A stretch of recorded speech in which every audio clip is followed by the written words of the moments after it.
I'd like to help you now with measuring for your wall covering. I'm going to give you some guidelines that will help you do that.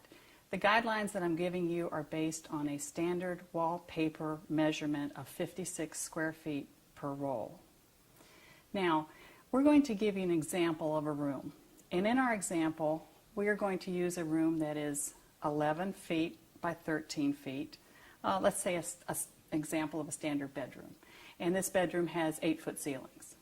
So to measure for the wall covering in this room, what you would do is you add up the linear feet all the way around the room, which is 11 feet, 13 feet, 11 feet, and 13 feet. So you add 11 plus 13 plus 11 plus 13. That gives you 48 linear feet. Now in our example, our ceiling height is 8 feet. So we are going to take our linear feet, multiply our ceiling height, and that gives us our square footage. So square footage is nothing more than the linear feet times the height. So in our example, 48 linear feet times 8 gives us 384 square feet. This is the number we're going to use in our example.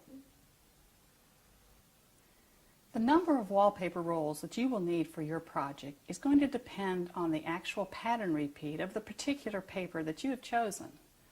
Now, what do I mean by pattern repeat? I'm going to show you 3 examples. I'm going to show you a random or no repeat pattern. I'm going to show you a small repeat pattern. And I'm going to show you a large repeat pattern. The first one I'll show you is the random or no repeat.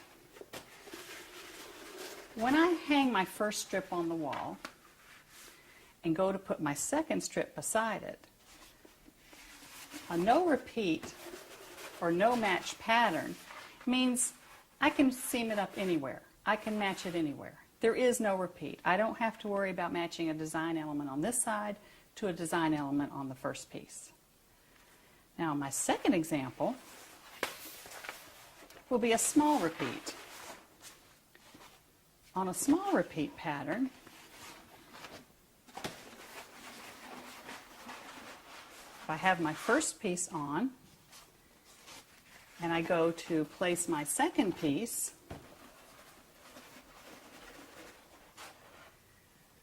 I will move it until it matches. Now the small repeat on this one is about 4 to 5 inches. My third example I'm going to show you is a large repeat. Now a large repeat has more waste. The random has very little waste. The small repeat has a little bit of waste, but your large repeat has more waste. Let me show you an example of this. This is a larger repeat pattern. What this means is when I go to install this, I've got a bigger area. It takes more paper to match the pattern. This is my first piece on the wall. I'm going to move this to discover where my pattern repeat is. See the distance between this. This is a large pattern repeat. Now to determine the pattern repeat of the particular wall covering that you've chosen for your project, you can either find it in the wallpaper sample pattern book on the back of the page. Most of the time it is also on the label of the actual roll, or you can determine it yourself. Now I'm going to show you how to determine it yourself. Open up one of your rolls, lay it on a flat surface, get a tape measure. Now choose one side of the roll or the other, doesn't matter which one. But what we're going to do is we're going to measure the distance between one exact design element and the exact same design element on down the same side of the wall covering. For instance, in this example I have roses. I'm going to measure the distance between one rose, the middle of one rose, all the way down till I find the exact same rose on down the same side, and I'm going to measure the distance between the two. In this example, I'm going to measure the distance between the middle of this rose to the middle of this rose. That tells me my pattern repeat on this particular paper is 20.5 inches. Now, why, you ask, is that so important? The pattern repeat determines how many rolls of wall covering you're going to need to successfully complete your project. The bigger the repeat, the more wall covering your project will take. Now, using the examples I showed you earlier, are 3 different wall coverings. Remember, I showed you a no repeat or random pattern, a small pattern, and then a larger pattern. Now, using these examples, how much wall covering would we use in our sample bedroom? Remember, our sample bedroom was 384 square feet.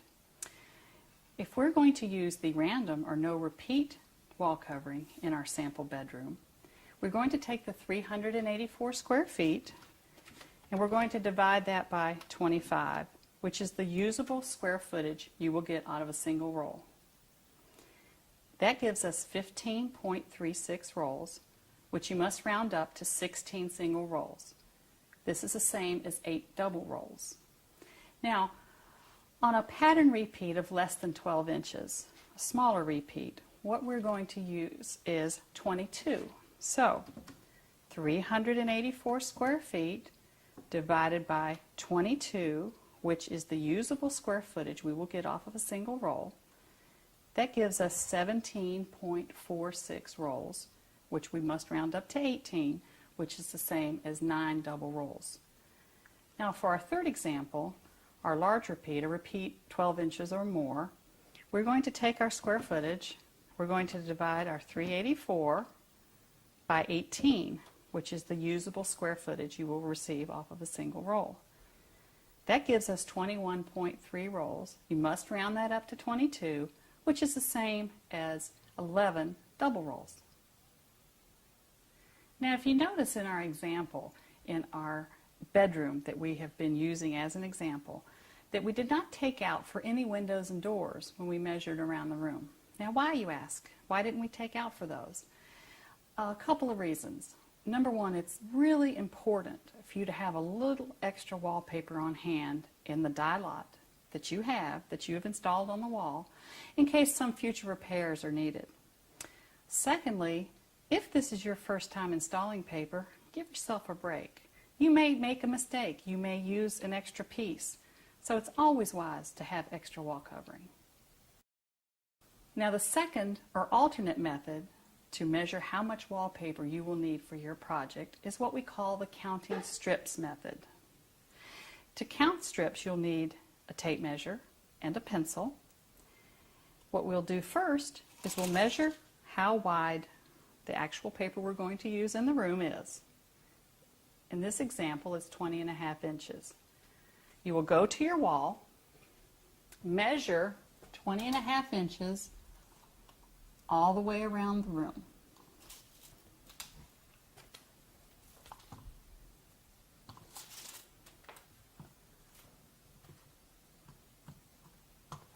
Just like I'm doing here.